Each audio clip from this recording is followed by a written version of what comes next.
He's still probably want to slow down. He's the one I'd like to call this session this morning, day 15 of this TziZho session, and begin with a prayer. Congressman Tillman. I was yesterday. You were yesterday, I'll then. be more than glad. Councilman Walker. Dear Heavenly Father, I just want to thank you for this day. Thank you for all the blessings that you've bestowed on the Osage Nation, Lord. I just want to ask that you be with us as we deliberate and make decisions that affect all Osage people. Not only the Osage people, but those that live in our communities and live with us and reside in our communities, Lord. I just want to ask that you bless our children, bless our elders, bless those in mourning, Lord. And Lord, I just want to ask that you please forgive us for our sins, Lord. All these things I ask in Jesus' name. Amen.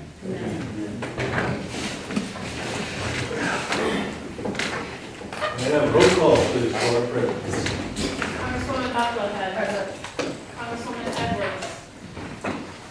Congressman Hamilton. Present. Congressman Maker. Here.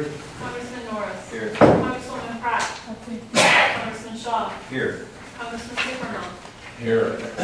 Congressman Tillman. Here. Congressman Walker. Here. Congresswoman Whitehorn. Speaker Mason. Present. Assistant Chief Redcorn. Present. Declare that we do have a quorum. Next on our agenda is approval of the journal of yesterday. Giving you some time. Please review, and if there's any additions, corrections, deletions, please let us know.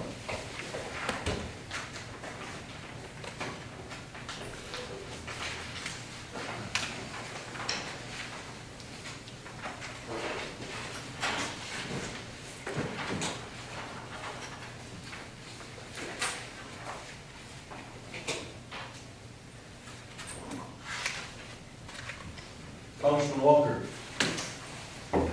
This is the third, that was reviewing the journal from the 13th day. Was that yesterday?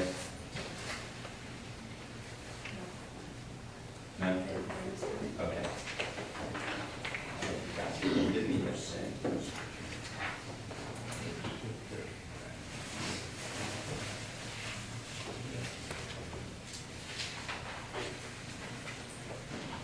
Congresswoman Whitehorn.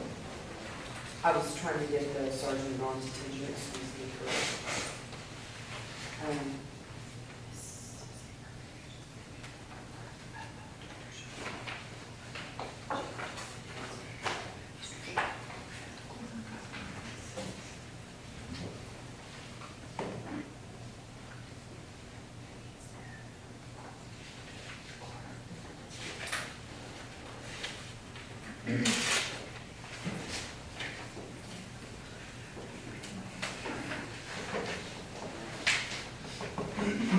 Congresswoman Pratt.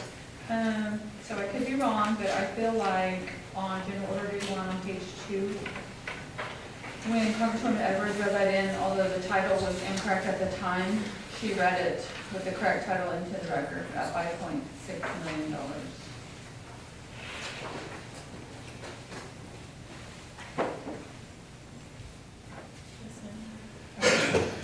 Thank you. Director.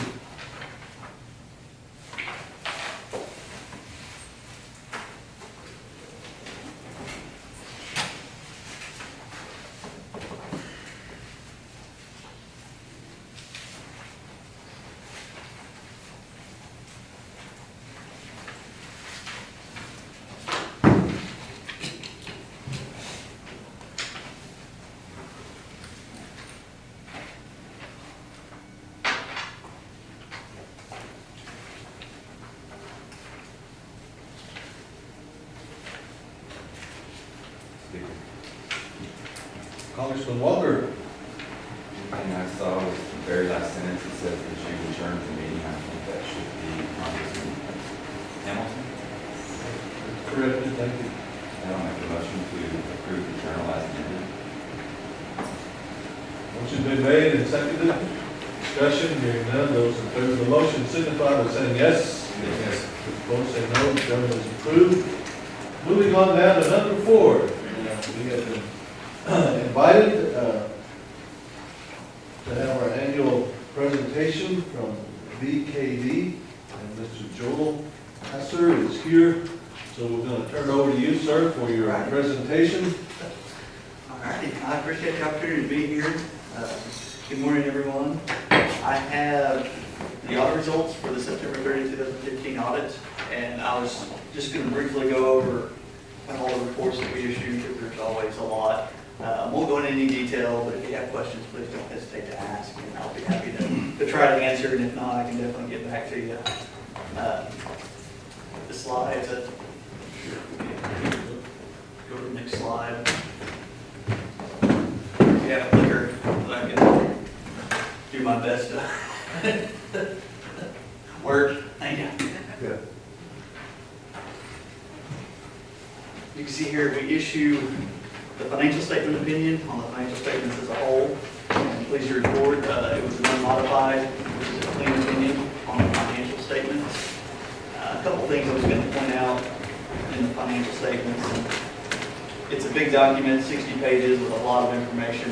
And one thing I encourage everyone to do is, if you don't want to spend the time reading the whole thing, which, believe me, I understand, there's a section called the Management's Discussion and Analysis, which is at the first of the report, right after our opinion. It's about 8 pages. If you're going to focus on anything, I would focus on that, because it'll give you a summary of the results of the year and how everything went. So I encourage everybody to read that if you don't want to read the whole report at some point.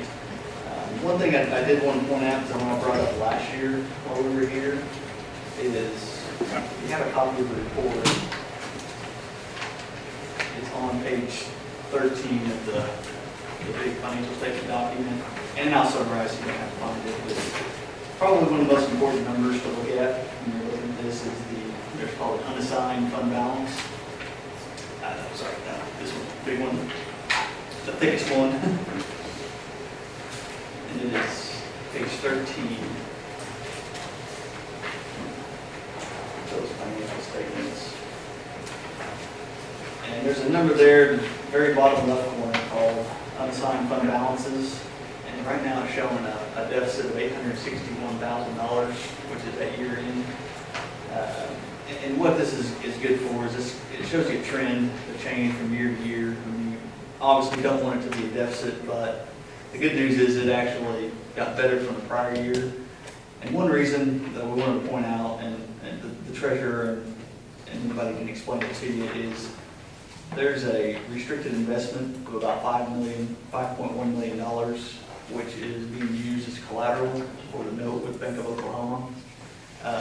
Because of the restriction on that, and Bank of Oklahoma wants to spend that money, it actually gets reported up in the top. And so that's one reason it's creating this deficit. So once those notes are paid off, that money will get released and it'll be available for operations. But did want to bring that up to you because that's probably one of the most important numbers to look at. But again, we issued an unmodified clean opinion on the financial statements. The next report I want to explain to you is the single audit report, which looks like this, a little bit smaller. This is the report on federal funds and the expenditures and compliance with the federal government's rules and regulations. And good news is that we have no findings to report. Findings as far as the A-133 for the federal funds, that gets reported to the federal government. And there were none this year. In previous years there have been issues, but over the past 2 or 3 years it has been cleaned up and we have no findings to report. So I'm pleased to report that. The last thing we issue is the auditor communication letter, and it looks like this right here. It basically is a summary of the results that we just went over. We did have reclassified issues, deficiencies into 3 classifications: the material weakness, which is the word significant deficiency, which is in between, and then just deficiencies. We did have one material weakness to report this year, which is related to accounts payable, accrued liabilities, cut off, and how those get reported. And so we did have to make some adjustments to the financial statements for those. Again, nothing that I would consider too concerning, it's just we gotta work on the controls and getting approvals and everything in place. There's some judgment involved in those accounting estimates, and so that is reported. But overall, please report the results. Again, we have no findings to report. Was also going to mention, we also audit the LLC, Osage LLC separately. Separate team performed that audit, and we issued that, I think in March or April, a little bit before it rolls up into the nation's financial statements. And we issued a modified clean opinion on that as well. And so, wanted to at least mention that to you. Next slide. As we went through the financial statements, these are kind of the main headings for the financial statements and how to separate those. Again, the management's discussion analysis, which there's a second item, I encourage everybody to focus on, if anything. It'll give you the most information, it's pretty useful. Again, we went over the single audit report and the findings. About $20 million of federal funds were expended during the fiscal year ending September 30, 2015, which is about consistent with where it's been in the past. Again, those are the results that we have discussed. I'm moving ahead. And kind of in closing, we did receive outstanding support, as we usually do, from the nation and the county staff and single audit federal fund awards. There have been significant improvements over the years, and I do want to commend the finance department for that. I think this is our third year in place. There were, the first year, several federal fund findings. There were several internal control deficiencies that needed to be reported. But over the years, those have been cleaned up. There's still some improvements to be made, obviously, but in accounting, there almost always is. We had a great report on compliance, no findings to report there, so that's fantastic. I do want to point out, I don't want to hide it, the audit was issued a week late. Not something we were proud of internally. We had some issues internally, had some relationship issues in getting the information from management, primarily with the federal funds. One of the challenges in doing the single audits is Osage Nation, the federal funds are decentralized, and so we have to work with each agency individually, and sometimes that causes delay in getting information. And so we struggled to get all that information for the single audit to issue it in time. It was about a week late. But there's no impact to funds, federal funding, anything like that. But again, it's not something we were proud of, and but I did want to at least, I don't want to hide it. I don't want to cause issues with that. And lastly, that was the third year of our contract, and internally, we probably think it's the best interest of us and with management that we didn't bid on the next year's audit. We're honestly a little bit resource challenged right now. The retirement of a partner, we've had some staff turnover, and so we're just don't feel that we're in the best place to be able to offer you guys the services you deserve. And so we'll always be there to answer questions. If issues pop up, don't hesitate to call us. I don't mind making a trip up here to answer anything that's happened in the past, and please feel free to do so. But with that, I'll take questions if anybody has any questions, concerns. Congresswoman Edwards and then Congressman Shaw. So I've obviously just gotten this, so my questions are just in flipping through this for the last 5 minutes. So you say that on page 6, Bureau of Indian Affairs contracts, the nation has received $280,000 from grants from the BIA in previous years. There's been limited to no activity in these grant agreements for several years. And you suggest the nation determine the required use of these funds. So we have those funds on hand? I believe 280,000 of those funds are on hand. If I remember correctly, it's about 8 grants that have been issued, and they maybe part of the Minerals Council. I can't remember off the top of my head, but I think about 200,000, 280,000 has been received. The rest of them are a reimbursement basis. So once those expenditures get made, they can be reimbursed by the federal government. We did review as many of the contracts as we could, and from what we could tell, there's no timeline, deadline where these funds have to be expended. But some of them, I believe, are 8, 9 years old. And So we just encourage always, if you've got federal funding and can be used to use it to the best of your abilities. When you say that the federal funds are decentralized, that's for accounting purposes? No, it's the way the structure has been made. Decentralized just means each individual department is really responsible for their own compliance. There is an internal audit function that goes around and reviews these on a periodic basis, but most governments, that's not unusual at all. There's a few smaller ones where we would call it centralized, where basically there's one office that's responsible for managing all grants. Like self-governance or something like that? Yeah, and the larger you get, the more difficult that is to centralize those functions. But again, decentralized makes it a little bit more difficult because we're dealing with a lot more people to get information and work through the problems. And then I wanted to ask a question. When it comes to funding agreements that we have with the federal government, such as an indirect cost sharing agreement or a multi-year funding agreement in some other area with the IHS or something like that, does your audit reflect individual agreements like that? And is that another example of a decentralized, or how does that work?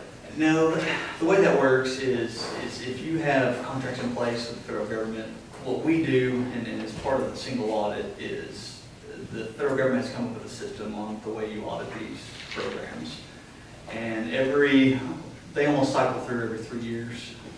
So once we do perform an audit, if we don't have any findings related to, then typically it's your 3 or 4 top programs with the most federal expenditures is all we're going to look at. If you don't have findings, then typically those get audited every 3rd year.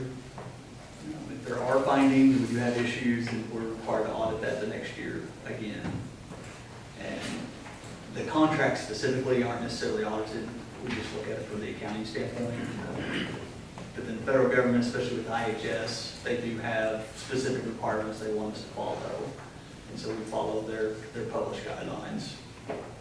And so you go and look at the financial documents relating to the entity.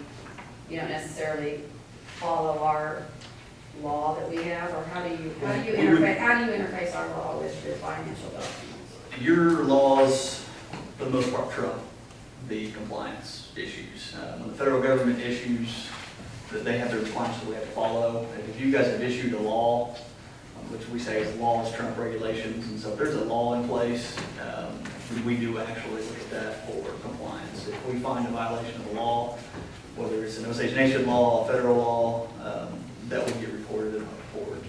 But again, we don't audit everything, so there could still be violations that we just don't uncover.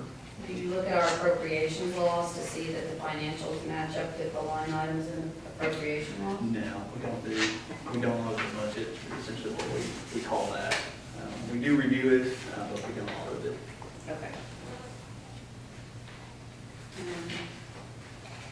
So you would be available to come back up if we go through this because it's big. Oh, sure, yes, I understand. And the July 8th, 2016 letter from Chief Standing Fair, where he outlines all the things that we have done, we have provided. To the best of our knowledge, there are no violations of any law, blah, blah, blah. Correct. That's the response to the audit that you did? Yes. Okay. And it's signed by the chief and the treasurer? Okay. Sure, if you have questions, need to come back, just let me know, I'll be happy to. And then obviously Callie Catcher signed one page? Yes, I believe, and I think with the turnover and the transition, Callie is responsible for signing up through a certain date, and then when Sam took over as new treasurer, he signs through a different date.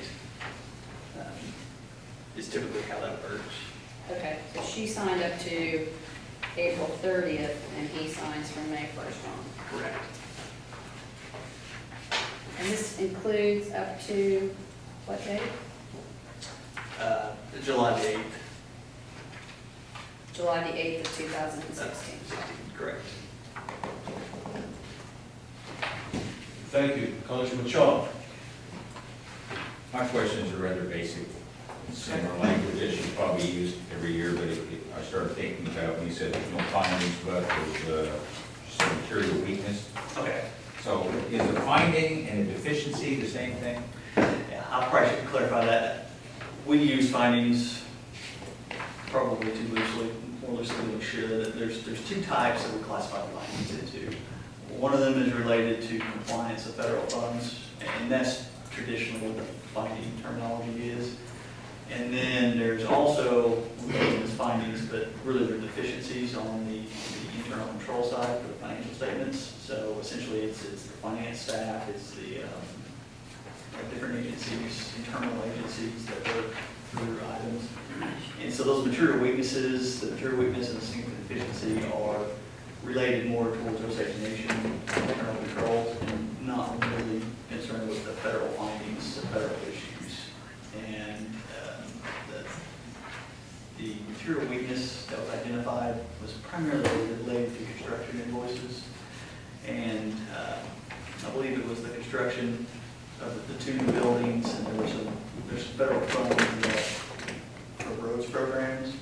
And the way that works is so as of the fiscal year end, so as of June 30, 2015, if there are some invoices that come in before the fiscal year end, typically they'll cut off as of a certain date, so they'll cut off as of 9/30 the vendor. And those really count as expenditures in the 15 fiscal year. But you may not get the invoice for 2 months after year end, and so those need to come back and be approved and accounted for at 15. And as we're going through there doing our audit, there were a couple invoices related to construction that really should have been in 2015 that have gotten recorded in 2016. And so we'll make an adjustment to reflect those properly in the financial statements. And the material weakness is just related to working with management to get some control in place to make sure those don't get missed going forward.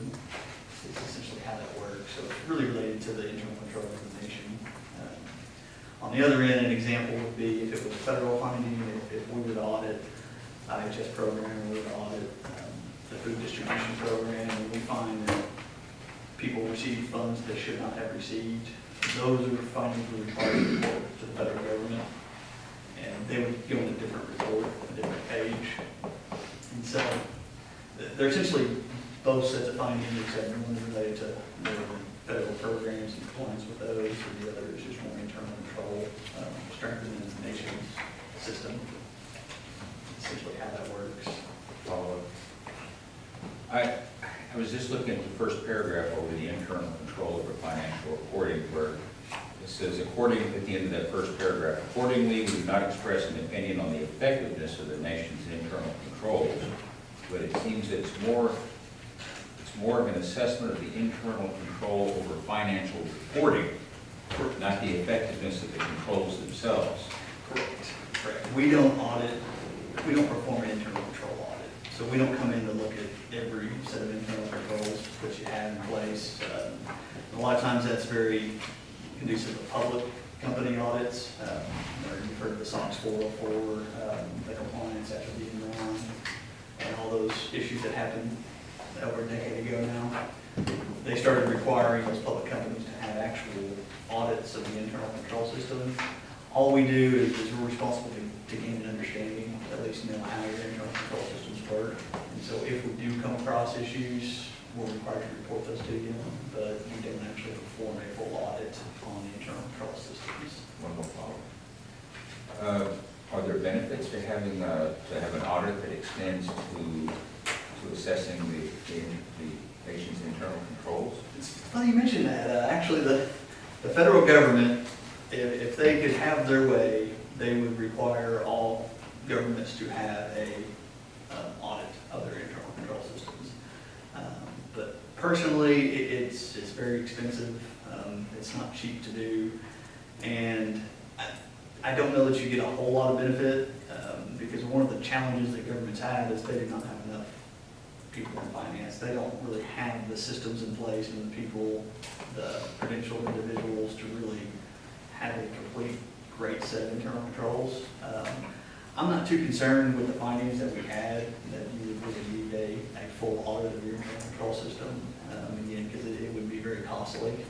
But again, the federal government, one of the challenges they have is they can't audit every federal fund that's out there. And so what they're essentially trying to do is push the responsibility of managing internal controls down to the grantees.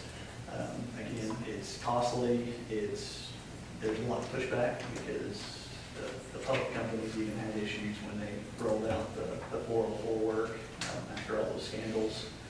And it'll help to get an internal control system in place, but again, it's only as good as the controls and how they're followed. And so with the limited staff and the difficulty of having those people in place, it would be very difficult to even, if you had a perfect system of internal controls, to really be able to monitor that. It's not something I say you shouldn't do, but it would be difficult to do that. Thank you. Any other questions? Hearing none, sir, we want to thank you for your presentation, being here, and your message to us. Appreciate the opportunity, and if I can do anything else, just let me know. We will, thank you, sir. Moving on to number 5 on our agenda is reports of select committees. Are there any select committees to report out? Congressman Shaw.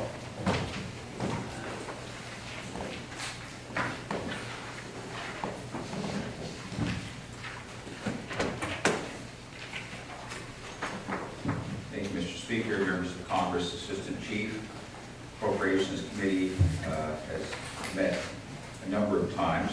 I'm reporting out on Bill ONC 1697 that was discussed on 3 different dates. September 20th, the final committee action was due passed with amendments. And again, that's an act to amend 15 ONCA 1A101 to add definitions to promote uniform use, meaning an application to be used in all legislation, support documentation, budgeting, and spending, and to establish an alternate effective date. Again, the final committee action was due passed with amendments with yes votes from Shaw, Tillman, Maker, Norris, Whitehorn, and Pratt. Reporting out ONCR 1638 to approve the revised fiscal year 2017 annual revenue projection for the nation. The committee met on September 21st, and the final committee action was due passed as the committee substituted amendments with 5 yes votes from Shaw, Tillman, Maker, Whitehorn, and Pratt, with 1 absent, Norris. And also the Appropriations Committee had been referred the appointee evaluation on the treasurer appointee, Samuel Alexander. The final committee action is the candidate is qualified by education experience, and there are no ethical or legal barriers to service. There were 3 yes votes from Shaw, Maker, Norris, 2 no votes from Whitehorn and Pratt, 1 absent, Tillman. Thank you. Thank you. Any other reports from select committees? Congresswoman Pratt. Thank you, good morning. Rules and Ethics, not for engrossment. Reporting Bill ONCA 1698, an act to authorize and appropriate $8 million to the Osage Nation Higher Education Scholarship Fund from fiscal year 2017 revenue and to establish an alternate effective date. The sponsor is Shannon Edwards, co-sponsor Joseph Tillman. The final committee action is due pass as properly engrossed with 2 yes votes from Pratt, Edwards, 1 absent, both voted.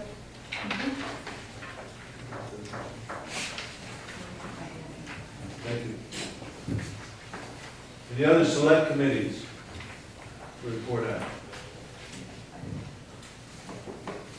Seeing none, reports of standing committees. Congressman Shaw.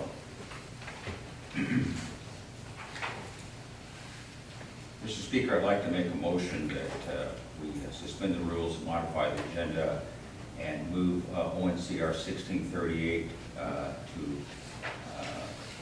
General Order Day 2 on today's agenda. Second. No discussion on this?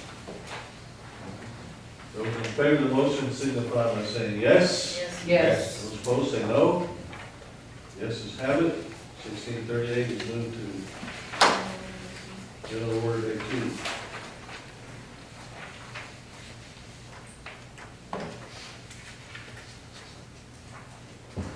Standing committees, any other standing committees to report out? Congresswoman Buffalohead.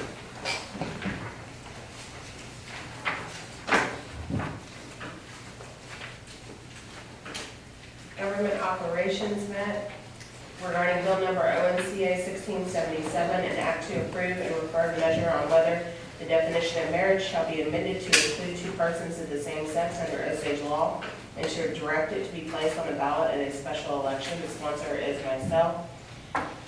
Date of meeting was September 8th. Presiding officer was Maria Whitehorn. Final committee action do pass as committee substitute with yes votes from Buffalohead, Whitehorn, Tillman, and Walker, 2 absent, Norris and Supernaw. Thank you.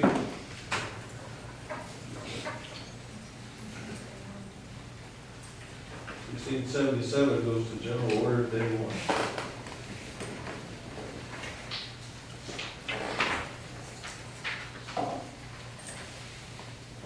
Any other standing committees to report out? Congressman Walker.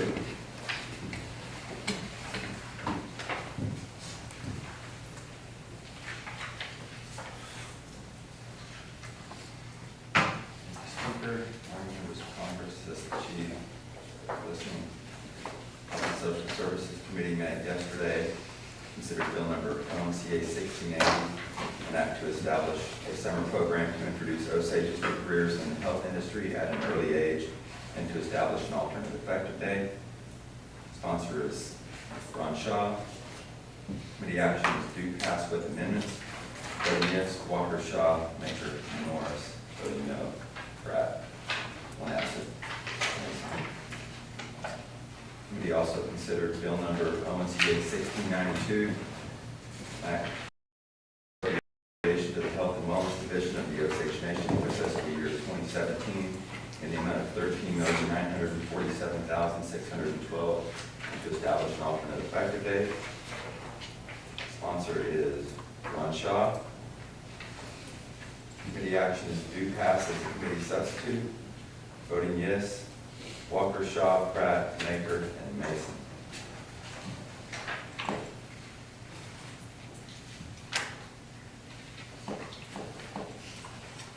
Speaker, Yes. just for clarification's sake, the first bill that I read out, 1680, was read out. The committee action took place on September 20th, not yesterday. Thank you. Congresswoman Whitehorn. I have a point of order also. The committee report has a different title on it than the actual bill does. I believe the actual bill has the amount. We're talking about 1680, correct, Congressman? That's what we back up to talk about. Yes, ma'am. The actual bill as it came out of committee does have the appropriation amount in the title. The amount on the committee, the title on the committee report is not contained yet. I wish that to be corrected. So noted, and it is corrected. Thank you. Clerk is correct. You are just speaking on the committee report because it is in the title of the bill. Yes, that's right. Okay. Okay. Okay. Did I read the result of the vote on the 1692? Yes. Yes. Okay. Committee also considered ONCA 1695. Title is to provide an appropriation to the Child, Family, and Senior Services Division of the Osage Nation for fiscal year 2017 in the amount of $4,154,438 to establish an alternate effective date. Sponsor is Ron Shaw. Committee action is due pass as a committee substitute. Voting yes, Walker, Shaw, Pratt, Maker, and Mason. Absent Norris. Committee also considered bill number ONCA 16102, an act to restrict revenue raised from the delivery of health services to expenditures on health-related services and to provide an alternate effective date. Date of that meeting was also September 20th. It was committee action is due pass with amendments. Voting yes, Walker, Shaw, Pratt, Maker, and Norris. Absent Mason. Thank you. Any other standing committees to report out? Congressman Supernaw.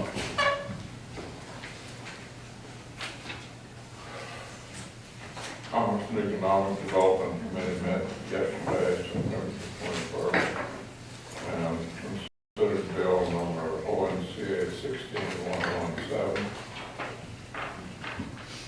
an act to amend ONCA 1519 to change the definition of commercial property to limit the revenue into and use of this fund to Osage Nation properties under 100 acres and to establish an alternate effective date. The sponsor is Maria Whitehorn.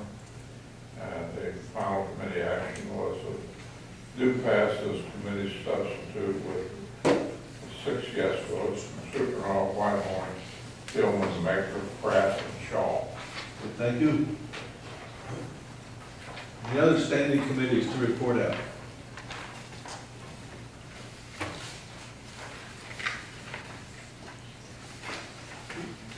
Okay.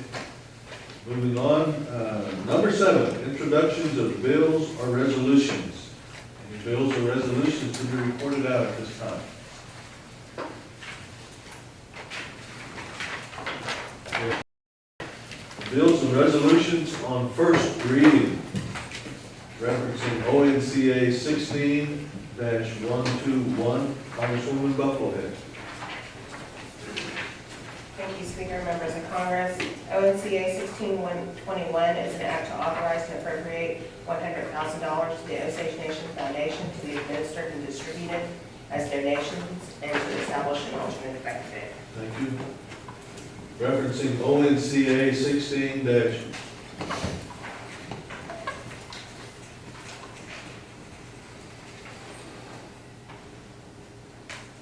Thank you, Speaker.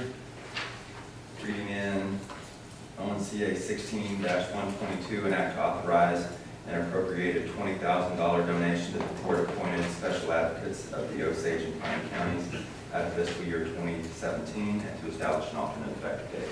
Thank you.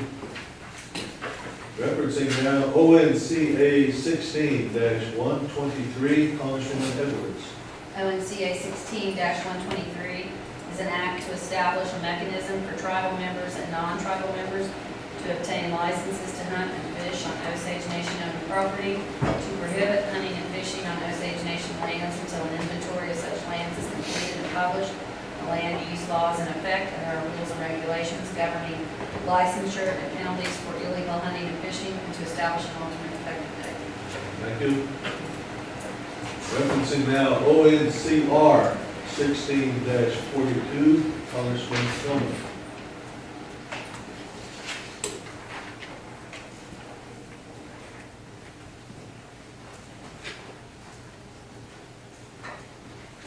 Thank you, Mr. Speaker, members of Congress, Assistant Chief. Reading in ONCR 16-42, a resolution to state the intended purpose of Blue Stem Ranch LLC. To support the Blue Stem Ranch LLC Board's management of the entire Blue Stem Ranch, as initially supported and championed to the Osage Nation Congress by Principal Chief Standing Bear. Thank you. Referencing now ONCR 16-43, Congresswoman Pratt. Thank you. ONCR 1643, a resolution to support the establishment and use of a sweat lodge for the benefit of patients with the primary residential treatment. Thank you. Now, to note that ONCA 16-121 is assigned to government ops. ONCA 16-122 is assigned to government ops. ONCA 16-123 is assigned to commerce. ONCR 1642 is assigned to commerce. ONCR 1643 is assigned to health and social services.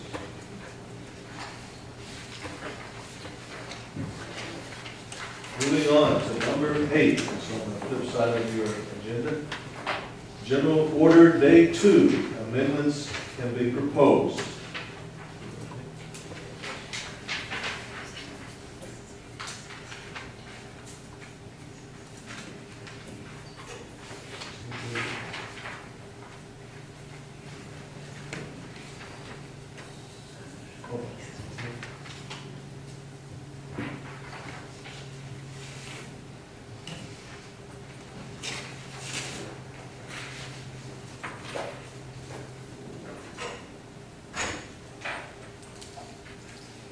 Moving forward, item A, ONCA 1699, an act to authorize and appropriate $5 million to the Health Benefit Plan Fund from fiscal year 2017 revenue, and to establish an alternate effective date sponsored by Congresswoman Edwards.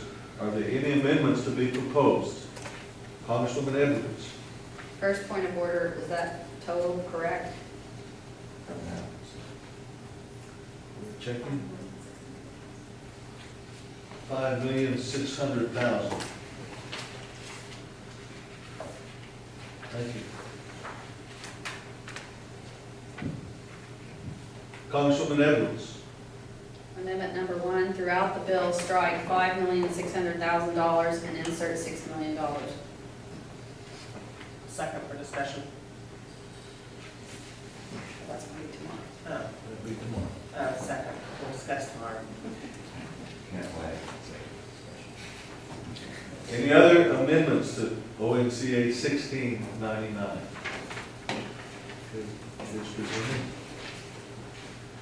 Moving forward to ONCA 16103, an act to authorize and appropriate $1,250,000 to the Treasury for debt service payment on the campus master plan loan, and to establish an alternate effective date sponsored by Congressman Baker.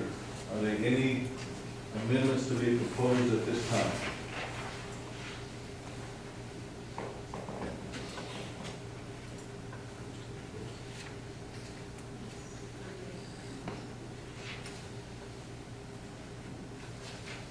Okay, 1603 goes to third reading after engrossment.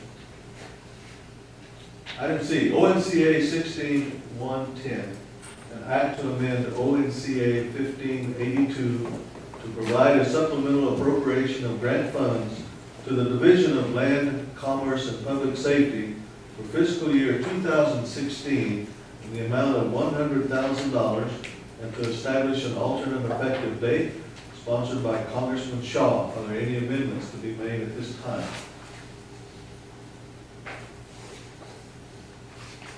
Hearing none, ONCA 16110 goes to third reading after engrossment. Item D, ONCR 1637, a resolution declaring congressional consent and approval of the Osage Nation Gaming Enterprise Board's annual plan of operation for fiscal year 2017, sponsored by Congressman Supernaw. Are there any amendments to be made at this time?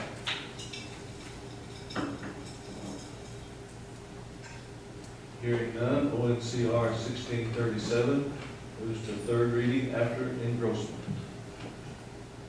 Item E, ONCR 1639, a resolution declaring congressional consent and approval of the Blue Stem Ranch LLC Board's annual plan of operation for fiscal year 2017, sponsored by Congressman Supernaw. Are there any amendments to be made? Hearing none, ONCR 1639 moves to third reading after engrossment. Item F that's just been added is ONCR 16-38.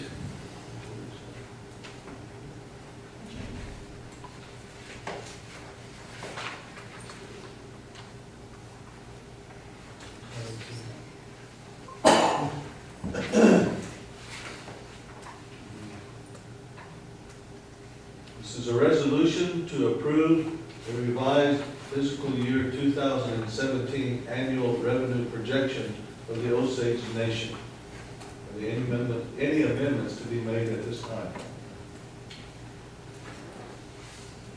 Hearing none, ONCR 1638 moves to third reading after engrossment. Moving on to number 9, third reading. Reference ONCA 1698, an act to authorize and appropriate $8 million is authorized to be appropriated to the Osage Nation Education Scholarship Fund out of the general fund in the Treasury to carry out the purposes of the Osage Nation Higher Education Scholarship Fund Act, sponsored by Congresswoman Edwards. Congresswoman Edwards, you have 8 minutes in total. You can split those up or have closure or opening, whichever you wish. Split your time.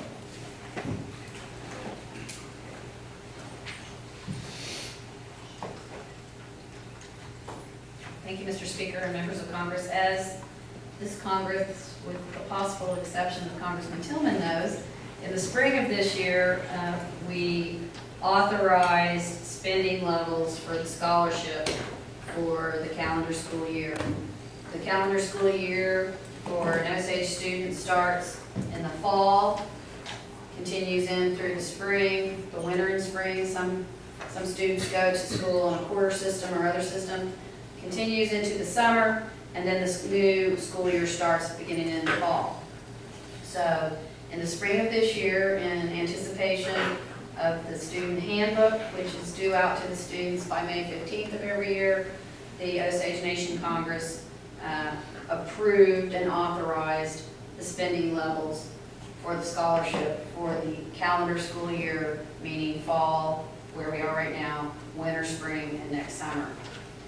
When we authorize those spending levels, then accordingly, we need to appropriate the funds to maintain that spending. And that did not happen in the spring. The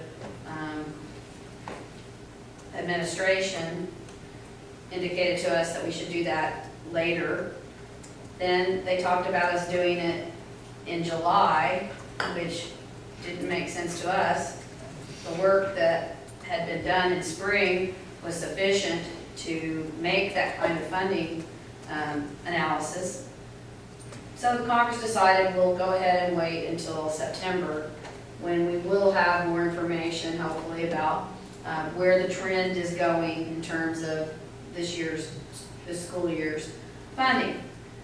Now, unfortunately, we found out just recently that along with our authorization, the handbook was changed sometime in the summer, and there were some additional requirements put on the students in terms of reporting, which has changed the way that funding can go out for the students. You might recall that last year, by this time, almost all the students that had been approved had received their funding. In fact, it was there almost at the first day of school. So we felt like we'd made some real progress in getting our scholarship funding out to our students in the fall. This year, we found out in committee that approximately 35% of the students had not received their funding. And we heard from Scholarship America that the administration had made some new reporting requirements, and that as a result, September 30th is the last day for students to request their funding, and thereafter the funding will go out. As such, our work is probably not complete, and we really don't know with any certainty how we're doing this fall in terms of funding. As a result of that, we've made an $8 million appropriation to the scholarship fund. I would urge everyone to support that.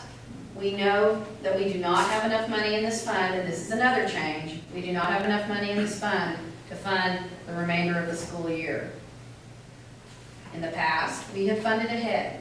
You guys have heard this discussion ad nauseum. We're not doing that anymore for unknown reasons as far as I know, but I know that that's a priority of some other members and a priority of the administration, certainly, to budget as close to the actual number of dollars that you're going to need to fulfill the scholarship obligations as possible. 4 minutes. This funding has some cushion in it. It has the remnants of what used to be a policy of funding ahead. So I would urge your support. It may or may not all be paid out to the dollar, but I believe it will be sufficient to cover our funding for the fall, where we are right now, the spring, winter, and the following summer, as well as the field of study internship and the administrative costs which come out of the fund. Thank you. Thank you. Any members of Congress wishing to speak for or against ONCA 1698?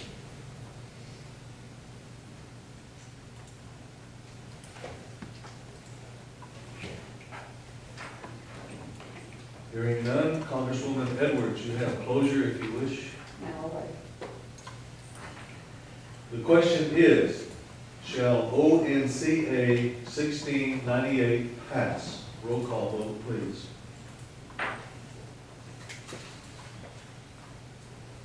Congresswoman Edwards. Yes. Congressman Hamilton. Yes. Congressman Maker. Yes. Congressman Norris. Yes. Congresswoman Pratt. Yes. Congressman Shaw. Yes. Congressman Supernaw. Yes. Congressman Tillman. Yes. Congressman Walker. Yes. Congresswoman Whitehorn. Yes. Congresswoman Bucklehead. Yes. Speaker Mason. Yes. ONCA 1698 passes and moves to enrollment. Oh, we have an alternate effective date, I don't see one. Okay. ONCA 1698 moves to enrollment. Number 10, motions or notices. Notices of meetings coming up. Congresswoman Buffalohead. Government Ops meets today from 5 to 7 p.m. Thank you. Congresswoman Whitehorn. I just haven't noticed, it's not a meeting, but I'm noticing on the agenda that our first committee meeting starts at 1:30 today. I'm also noticing that we have some legislation on here that has been moved to general order, has been moved to third reading, that probably doesn't need much debate, which is the master campus loan, some grant funds for Division of Land Commerce and Public Safety, the possible resolution. And I'm curious if members would like, since we don't have any IFS meetings today, would like to move that on to the third reading on today's agenda, because I know that we have a lot of legislation, and I worry about our staff getting backed up if we start passing out 10 bills a day. We have one clerk to process all of that. So I was trying to stay ahead. I don't know if the clerk would prefer not to do that today, if she had other plans for this time use, because I know her time is precious, to get her work done. So that's just a notice I'd like to put out there. I will make a motion if any other Congress member would like to notice me what they think about that.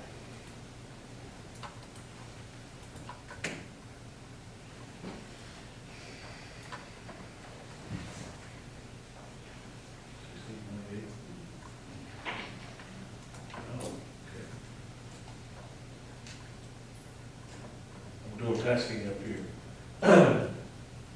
You had a motion now? It was not a motion. You It don't was a have a notice to motion? members, if they wanted to notice me back what they thought about it before I made that motion, I would. Let us move ahead, and I want to take care of some housekeeping first, and we'll hold your motion. We do have notice in the act that we just finished in ONCA 1698, and we did pass that. And we do have attached to it an establishment for an alternate effective date. The question is, shall the alternate effective date pass on ONCA 1698? Those in favor say yes. Yes. Opposed say no. Moving back, before we come to your thoughts, I'd like to go ahead and acknowledge those that might have meetings to announce today. Congressman Shaw. The appropriation committee meeting at 2:45 to 4. I guess I'd like to point out somehow we got a little bit of an overlap again between education and appropriation. I don't know how that happens, but the only reason that it's only 15 minutes, the only reason it's significant is that we still have substantial amounts of legislation on many of these committee agendas. And when we start late or run over, or it takes 25 minutes between the meetings to get reset up, I mean, I'm talking about for the members to show up at the table, not for the secretaries to get ready. It's biting into our time, so an hour and a half meeting becomes an hour meeting. If you try to make it an hour and a half, you take a half hour with the subsequent committee meeting. So I please ask you to adjourn on time and not go beyond your requested time. And if you've got a subsequent meeting, be there on time and get started on time, so we can get this legislation processed. Thank you for your comments. Any other announcements for your meetings and times? Congresswoman Edwards. Education committee meets 1:30 to 3. We'll try to wrap up early to accommodate the overlap. Thank you. Congresswoman Pratt. Cultural committee meets at 4. Thank you. And we're going to move back now to, Congressman Hamilton. Congressional Affairs will be meeting tomorrow morning at 9 a.m. CA tomorrow morning at 9. Congresswoman Pratt. In addition to asking the clerk, I'd like to ask legislative council your thoughts on moving to engrossment at this point. Thank you, Mr. Gill, like to respond, please. Thank you, Mr. Speaker, members of Congress, this is Chief. Like we're looking at 5 pieces of legislation for engrossment. I have no problem working on them, with them, obviously they're a priority. Probably at least an hour to prepare those engrossments, and then however long the committee will take after that. Thank you. And with that said, Congressman Walker. Rather than maybe processing all 5 of it, would it maybe be more reasonable to do 2 or 3? Just get a jump start and utilize the time rather than push up against it. Congresswoman Pratt. Let's say yes, because if we did that and then it took us up to an hour to do them, then that would only leave us 30 minutes to even come back in to do them. Unless we can move that fast, so. Whatever, I'm open for whatever. Congresswoman Edwards. Is the point you're trying to figure out whether we can come recess rather than adjourn? I don't see that being feasible. It's 11 o'clock. I just was, Congresswoman Whitehall. I just noticed we didn't have a committee meeting till 1:30, so I thought that possibly we'd be able to move some through. If that's not feasible and the body doesn't want to do that, I just know that there's getting ready to be a floodgate of bills hit us, and we're working with one clerk that's gonna have to process every one of those. So that's just my concern. I'm just trying to try to keep ahead of the curve, but I guess maybe there's no possible way to do it. So we can pull that consideration off the floor right now, and I will make the motion. Going to acknowledge the clerk for the comments. My concern is not as much the 5 bills that are going to engrossment today. My concern is more concerning once the appropriation bills are moved out of committee. I'm really concerned about Monday and possibly potentially Tuesday. We have full schedules both days for meetings, and that's our drop dead deadline on getting stuff out and over to the executive branch. And potentially all of the appropriation bills could be coming out of committee by Monday, and that's my concern. Congresswoman Buffalo Head, Congresswoman Edwards, and Congresswoman Pratt. Well, I would like a time certain for rules and ethics so that it's noticed for all members to attend if they want to attend, and for even me to know when it is. I don't really care when it is. I just need to know. I just need to be aware of an actual time that the committee is going to meet, because I wasn't aware of last night's meeting. I'll defer to Congressman. Congresswoman Okay, Pratt, well, you I could did- respond. Yeah, I did notice you yesterday that bill needed to be engrossed, and we were trying to, you and I had a discussion of when we could find the time. And then it was at the end of the day, and Congresswoman Edwards and I are always here till at least 6 o'clock. And so, and in that time, you know, the clerk came to me and said, we need to get this engrossed, because we do, and I agree, I'm even agreeing at this point that we probably could push those 3 resolutions out. So I did have a discussion with you, but it was right then and there, and we were available, so we went ahead. I mean, I understand your point, but I did give you notice that it needed to be in Rochester. Congresswoman Pratt, I like that. So what is your time now for rules and ethics today? Well, if it would take an hour.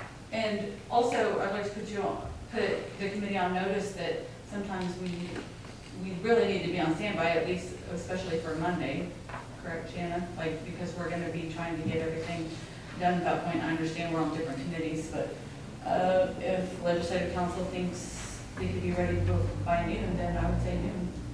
Especially if we just at least go with the 3 resolutions, because I don't really think they'll take a very long time to vote on.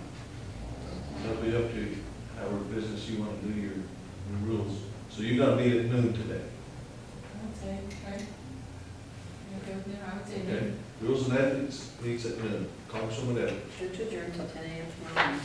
Okay, I have a couple of announcements before we go. Okay. A personal announcement to all of you that I just received word that my wife has taken a fall in Tulsa. I'm going to have to leave here. My husband and caregivers will check on my wife. In the meantime, I'll check with the second speaker. He's going to present my 2 bills to you in education. And also the second speaker set the agenda for tomorrow in my absence.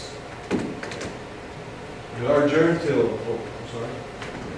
Need a second? Second. Those in favor of tomorrow's meeting at 10 o'clock? One more, Ms. Pratt? So, we're not in discussion of coming back? No, that's when we'll draw. Are you doing Those in favor of meeting tomorrow at 10, say yes. Yes. We adjourn till 10 o'clock tomorrow.